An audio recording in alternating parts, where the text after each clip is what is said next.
been quite the day, hasn't it? If you watch the Kavanaugh hearings, there is a good chance that for one reason or another you believe that America is broken, that we're in a dark and dangerous time, and perhaps we are. We'll discuss the Colorado connections with today's testimony, but this half hour is intended not to further drive division and anger. So we'll have your Colorado moment of Zen. We'll continue our search for the smartest kid in our state. We'll celebrate the good ones. And more than anything, we'll prove that the news is more than just the ugliest thing that happened today. Let's get started. This is next. When you're homeless, you carry your house with you. Denver swings and misses on one solution to make life on the streets easier. Let's look at what's next. And we'll go up to the high country where firefighters say no helipad, no problem. We'll meet bus drivers who dug into their own wallets to make today unforgettable for one student. Let's truth test an ad that says tourists out of state will pay for our road repairs. And let's talk about balancing believing victims with the presumption of innocence. When you start by believing an alleged victim, does that mean that you are starting by believing that the accused is guilty? And let's step back for a moment of peace, Colorado style, on a tumultuous day. Next. We're not going to rehash what you just saw about the Kavanaugh Supreme Court nomination hearing on NBC Nightly News. Though today we heard Kavanaugh speak directly at length for the first time, refuting the sexual misconduct allegations made by a Coloradan. If you missed that, I would like you to hear what he said, because you've certainly heard Debbie Ramirez's claims here. Kavanaugh was in the final minutes of hours of testimony when this happened. That followed hours of testimony by Dr. Christine Blasey Ford, who says that Kavanaugh sexually assaulted her in high school. Kavanaugh was asked by his final Senate questioner, Republican Senator John Kennedy of Louisiana, to say once and for all, before God, whether the allegations were true. Kavanaugh first denied Ford's allegations, and then Senator Kennedy asked him about the claims by Debbie Ramirez from Boulder. Are Ms. Ramirez's allegations about you true? Those are not. None of the witnesses in the room support that. If that had happened, that would have been the talk of campus in our freshman dorm. The New York Times reported that as recently as last week, she was calling other classmates seeking to, well, I'm not going to characterize it, but calling classmates last week, and just seemed very, I'll just stop there. But it's not true. It's not true. Senate Republicans are expected to move Kavanaugh's nomination out of committee tomorrow, though there's still an open question about whether they have the votes that they need in the full Senate. There's never been a doubt that Colorado's Democratic Senator Michael Bennet was a no vote on Kavanaugh, and Colorado's Republican Senator Cory Gardner is a yes vote on Kavanaugh. Bennet, just about 3 minutes ago, sent out a statement echoing Senate Democrats' call for a pause and an FBI investigation. Radio silence from Senator Gardner. Believe women. We have heard that said a lot this week. Denver Police is one of a number of agencies that participate in a national campaign called Start by Believing. Full disclosure, I participated in a PSA project on this 3 years ago. And today I sat down with DPD Division Chief Joe Montoya to hear how his investigators balance believing victims with preserving the presumption of innocence for the accused. Start by believing, from a law enforcement standpoint, is something that we've always embraced, not only with sex crimes, but with any kind of report that we get. You're a fact finder. You go out and you start by believing what the person is telling you. And then you let the investigation and all the fact finding things that you do build upon that initial information to determine what you have. When you start by believing an alleged victim, does that mean that you are starting by believing that the accused is guilty? No, it doesn't. It doesn't. It means that we give credibility to what the victim is telling us at that time, because we want them to feel free to give us the story. The more facts we have, the better investigation that we can do. The Start by Believing campaign extends to the community, to civilians. It reminds all of us that we may be the only person who hears someone's claim of abuse or neglect. It asks everybody not to discourage potential victims if they want to tell their stories. We can't have that mindset. It does no good for the community to foster an environment where people are afraid to come forward with that kind of information because if a victim truly is afraid to come forward because they feel they're gonna meet barriers within their own support base or their friends, they're not going to report, and they're going to carry that with them their entire lives. And the trauma is never healed until you get some sort of treatment for it. So you never know where that's going to lead somebody, and it just leads to a more unhealthy society in general. Do you encounter a lot of false sexual misconduct claims? It's very infrequent, very infrequent. Are you confident in your ability to suss those out? We are very, very confident. In Denver, sexual assault claims go through what they call a dual review process when prosecutors are deciding whether or not to bring a case. So there's two sets of eyes looking at it, making the decision. And people who are making a claim of sexual assault, they're eligible for victim services even if there is no prosecution. You can see my entire conversation with the division chief on the next YouTube channel. A new political ad wants you to believe that tourists are going to pay for our road repairs if you vote for Proposition 110. Our politics guy, Marshall Zellinger, explains how Let's Go Colorado conveniently leaves out that you'll be paying that same tax increase. Remember 1991? George Bush was president? No, the other one. This ad about road transportation funding takes us on a history lesson. 1991 was also the last time we raised taxes for transportation. Since then, our population has doubled. We need to take this in two parts because it's yes and no. Yes, 1991 is the last time Colorado increased the state gas tax. It's actually only been increased 8 times since 1933. For every gallon you pump, 22 cents is the state gas tax, and 18 cents is the federal gas tax, which go toward roads. As for our population, no, it has not doubled since 1991. We're about 1 million people shy of that. But let's stop Let's Go Colorado. Proposition 110 is not about raising the gas tax. It's about raising the state sales tax. And you don't say that anywhere in the 2 ads you've produced. 110 will fund over 100 projects statewide. I see Texas. There's California. And when you vote yes on 110, those tourists will help pay to fix our roads and improve our transportation system all across the state. Yes, passing 110 will help pay for road projects statewide. And those projects will be paid for because the state sales tax will increase for all of us, not just tourists. Since 2001, the state sales tax on items you buy has been set at 2.9%. If you vote yes on 110, it will increase to 3.52% for the next 20 years. That means for every $5 coffee you buy, you'd pay 3 extra cents. For every $100 you spend, that's 60 cents more. There sure are a lot of Texas. So vote yes on 110 and smile next time you see an out-of-state plate. If you approve this, the money from the higher sales tax would be split between CDOT projects, local government needs, even bike paths and transit. See, I'm smiling. Even though the ad points out we haven't raised the state gas tax since 1991, Kyle, in 2009, the legislature passed FASTER, fees for when you register your car or rent a car. Well, that helped fund road and bridge repairs. This is crafty, though, Marshall. They, out-of-state plates, they know how to poke people in the feels. Yeah, oh, and there's a smiley. How about that? All right. Thank you, Marshall. Denver's pilot program to provide lockers for people who are homeless, it's not working. The need, though, is just as strong as when we told you about the launch of the program last year. What is needed also is a new method. Arnold Brennan has that story. Those who carry all they own. Well, when you're homeless, you carry your house with you. Need a safe space to store it. Yes, the need is there. Denver Homeless Out Loud is pretty sure this wasn't the solution. 10 big storage lockers outside the Denver Rescue Mission cost the city $30,000. Some of our discussion was like, well, we can build stuff for cheaper than that. Denver Human Services agrees the pilot program didn't work. The units were being burglarized, broken into, locks breaking off.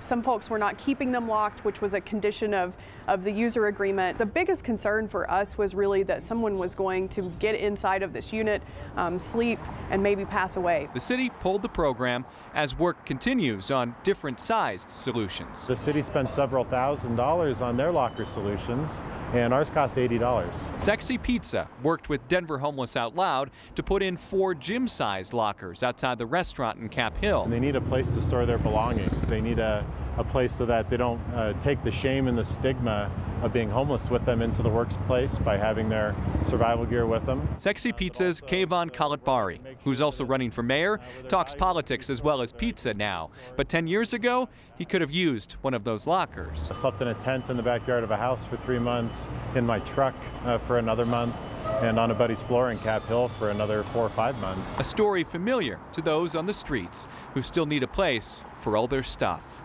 For Next, I'm Noel Brennan. Denver Human Services says it's considering moving those large storage lockers to a nonprofit that deals with job placement. And Denver Homeless Out Loud has a $15,000 grant so they can expand that locker program from the one pizza shop to some other businesses.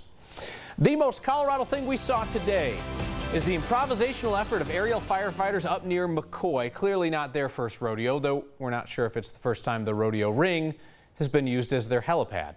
The Bond Rodeo Grounds, home base for firefighters working the Black Mountain Fire. Britta Fisher sent this to us. Britta Horn, rather. She's the chief for Rock Creek Volunteer Fire. She's also the Rock County Treasurer. Oh, hey, the Black Mountain Fire, it has been contained, we should mention. 1 acre, lightning sparked. This is usually the part of the program where I offer commentary on this or that, but I am thinking that we are fully stocked on people arguing today. So instead, how about a moment of Colorado-style quiet? Let's go to Aspen for a moment.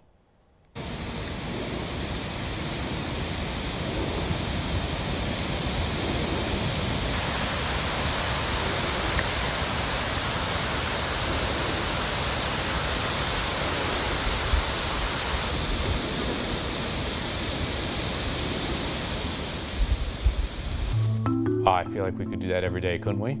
When Next returns, more reason to believe in the good in the world and in our state from a young person in our community who is about to have quite the national platform. Latina for me means family. Being Latino to me means having pride in my heritage. It means being part of a community where you're never alone. Being Latina is being strong and independent. Being Latino is really everything to me. It's who I am. Being Latina to me means that I can achieve whatever I want. What Latina means to me is being bold. It's being creative, innovative, resourceful. Being Latina means celebrating life in a unique way. Photography, as I say, is just one of the underpinnings of who I am. It keeps me going, and it's very crucial to my mindset as a creative person. My name's Scott Wilson. I'm a Colorado landscape and wildlife photographer. So you can imagine we made our dream move to Colorado in July 2015, and it really was a very exciting time for our family. Children settled very quickly. My wife loves it here, and we really thought we'd made it. And then 1 year later, we had the awful news that I had stage 4 colon cancer, having had a colonoscopy, and that was the diagnosis. So for that moment, you feel like life has stopped. Of course, the reality is life hasn't stopped. And one of the things I've tried to develop through this is a really positive mindset, and that once you have had that diagnosis, the healing can begin. So after surgery to my colon, I had about 13 centimetres removed, and then started a 40-week programme of chemotherapy. That's when my oncologist told me that one of the side effects of the drug that I was on is a very severe photosensitivity.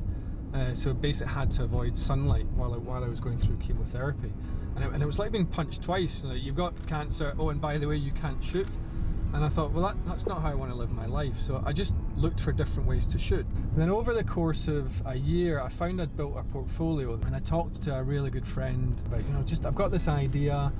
Do you think this would work as a fundraising book? And he said, go for it. And to date, we've managed to raise $36,000. The book's purpose, if you like, was more than raising money. It was actually getting people to talk about cancer. And it's just so fulfilling to know that my images and my story have in some small way helped people. From the sidelines to the front office, get the inside story from the ultimate insider. Broncos Sideline Stories with Jim Sacamano. Saturday nights at 9:30 on Channel 20.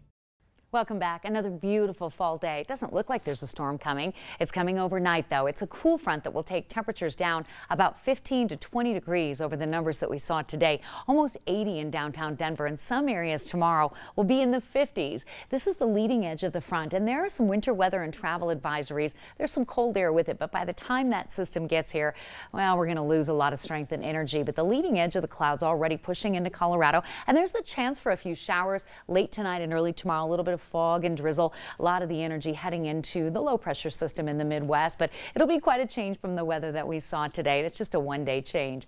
Tonight we've got mostly cloudy skies and a low of 40, areas of fog and sprinkles overnight and for the morning drive. And then we get midday clearing. Temperatures a whole lot cooler, 50s, low 60s, and the lows tomorrow night in the 30s. How about Saturday, almost 90, low 80s Sunday. Broncos take the field for Monday Night Football. It looks mild and dry. Hurricane Rosa in the Pacific may bring moisture to Colorado Tuesday and Wednesday with fall-like temperatures in the 70s. Speaking of fall, beautiful picture coming in from Cambry Omer of Rainbow Lake. And if you want to take a great picture like that, we'll tell you when and where. Everything you need to know is on 9news.com. Kathy, thank you. Our ongoing search for the smartest kid in Colorado led us to Malachi Haynes. Malachi grew up in Denver, graduated from the IB program at George Washington, and you're looking at the face of the 4 million kids in America's Boys and Girls Club. With that national honor comes a bunch of speaking gigs and opportunities, along with a $100,000 college scholarship. Malachi is a freshman at CSU. He's working to become the first in his family to get a 4-year university degree. Malachi Haynes, you will be seeing the face. Remember the name. School years are a tough time to be on the outside looking in, which makes what 2 school employees did for 1 kid so incredibly meaningful. And we're also going to sit down with a Coloradan who used to be an NFL official for his thoughts on a changing game. Next.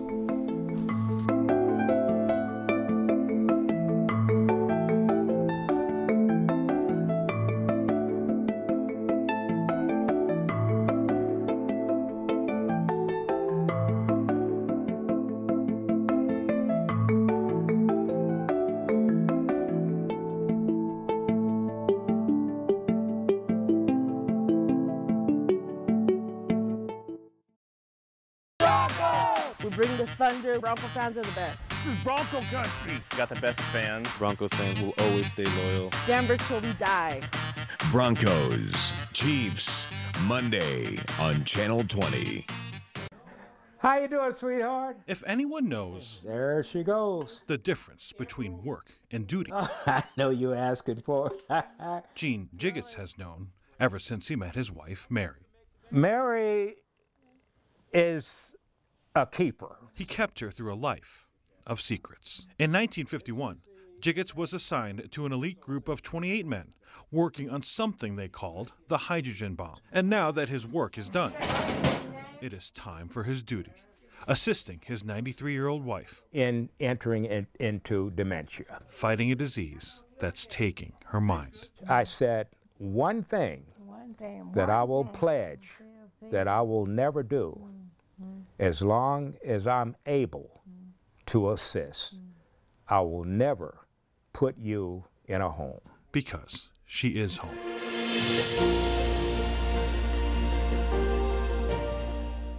Got asked to MC the 0.5K run to benefit Ralston House. Showing up and seeing it in person, it was a blast. Seeing these kids run around the block, flailing their arms, running like the wind, just to get to the finish in like a minute or two so they could eat more pancakes. Everyone says people come to Colorado because it's an outdoors area. When you're a kid, you don't think like that. And this is a way that kids are enjoying the outdoors in Colorado. They probably don't even realize they're enjoying Colorado for what it is. I'm former Major League pitcher Tommy John. You may know me from the elbow surgery that bears my name. But with Lou Gehrig's disease, there is no comeback. It robs you of the ability to walk, talk, and even blink an eye before it takes your life. That's why I need you to spread the word about the National ALS Registry, a vital research program to find the cause, treatment, and cure. Visit alsa.org to learn more. Together, we can strike out Lou Gehrig's disease. You think it's the end. You're not gonna live. We were in a moment of terror. It was just a horrible scene. I turned around and looked at my house, and I realized that I didn't have a house anymore.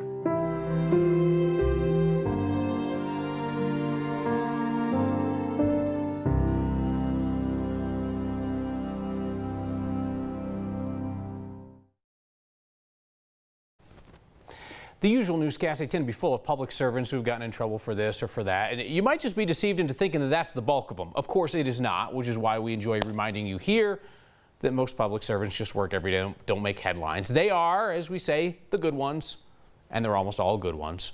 People like Kelly and Salam drive a school bus for the Cherry Creek School District. Kelly and Salam specifically drive that guy, Alexander Krikas. He goes to Greenwood Elementary School. He has special needs. Kelly and Salam pick him up every morning, drop him off every afternoon. Usually, though, not like this. But this is Alexander's 10th birthday. So they decorated the whole bus as a rolling party to take him to school. Paid for it out of their own pockets. That's news. The NFL is just not the same these days. You'll hear people say that. People who say it for the worse and for the better. A viewer named Dana emailed us encouraging us to get the perspective of retired NFL officials who live in Colorado. We'd like you to meet Bill. Bill was a running back at CSU, then spent 28 years calling NFL games, including a Super Bowl, before retiring 2 years ago. Today, he joined us for some reflections. My name's Bill Schmitz. I officiated football in the NFL on the field from 1989 through 2010. That's me, and that's my friend Tom Finken. That's hopefully a call I didn't get wrong. It was delay a game, so if I didn't screw it up, I'm all right. The rules don't change. Ironically, they don't change that much. There's always adjustments. Probably what people see are we may change the interpretation of a rule. That's a foul. You do have certain years that there are some extremes in rule changes, i.e. this year. You know, with the new helmet rule, the guy leads you with his helmet now, that's going to be a foul. You know, every rule that they put in for player safety, you have to apply. That one's okay with the shoulder. When two people are coming together and they're both trying, one's going this way and one's going that way, and they're trying to do as much as they can, we're going to have a collision and things are going to come together. And that's what's hard for me to think about this rule is these guys are playing hard. They're playing football. And they have a collision and heads hit. Maybe it was this guy, maybe it was that guy. But you have to do something. And if in your mind and the way that you interpret it, it was a foul, then you have to call it. But to me, it'd be a very difficult thing on this deal. But again, player safety, you can't argue with it. So Bill officiated in the NFL, but don't call him a ref. Only one of the 7 officials out there on the field during the game is the referee. Bill, he was the back judge. Time for another opportunity for one of you to tell one of our neighbors, you've crossed the line. Never imagined this was going to be so stinking popular. So we pick on trucks all the time. This is the smallest car ever featured on You've Crossed the Line. It's one of those smart cars. It's not a color-coded system, folks. Just because it's yellow doesn't mean that that's your space. Jeff Collins and his wife saw this outside of Starbucks in Fort Collins. Yeah, you crossed the line, even in your tiny little car. Keep the photos coming. Email next@9news.com or get our attention with the hashtag HeyNext. Reading through a stack of your feedback on tonight's program, and it is clear that what you would like to talk about is positivity. Next. Mom, I was skeptical about your buy one, get one free tattoo coupon, but this place is cool. Honey, you do hard time, you learn a thing or two about ink. So, what are we getting? Dragon, tiger, Tweety bird? Oh, we don't get to choose. What? Ready? Look at that. It's like we're related. We are related, Mom. Join the party. 5 nights a week on Channel 20. God, I hope they don't change the schedule. The Broncos Huddle. Wednesday nights at 6:30 on 9 News.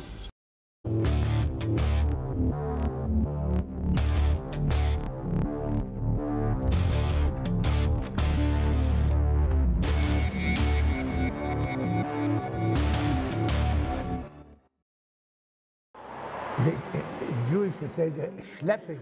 You know, somebody has to schlep you. You're in trouble. His story. 200 is then right away to the gas chamber. And his face. Look at you, look at that handsome man. Will remain thanks to a new exhibit. When did they took this? But at 92. And it was about 5 years ago. Despite what the Jewish cantor and Holocaust survivor tells you, I like to live till 120, like Moses lived. Zachary Kuttner does know that the time left to tell his story in person is limited. So he tells everyone who will listen. That's a story. Including this class from Regis University who wants to hear about hell on earth from a man who lived it. They took my father, my uncle. The Germans raided his small Polish town when he was just 14. He believes they killed his father and uncle. And he went to work, he couldn't walk, so they shot him on the highway. He was forced into back-breaking work. All he could do is pray. Pray for an end to violence. Pray for a bite of food. Maybe God will help us, that we will be able to sit. In classrooms, history rarely has a personality. Cantor Kuttner almost never became as old as the students he talks to today. Questions. Almost didn't see the end of the war to share what he'd never forget. This is the story of how I survived, and I'm here. He's here to serve as a reminder. You don't understand. Why does it go on in the world even now? You don't know. That evil, while often unexplainable, can be replicated. A reminder that he hopes they will continue to share when history inevitably begins to fade.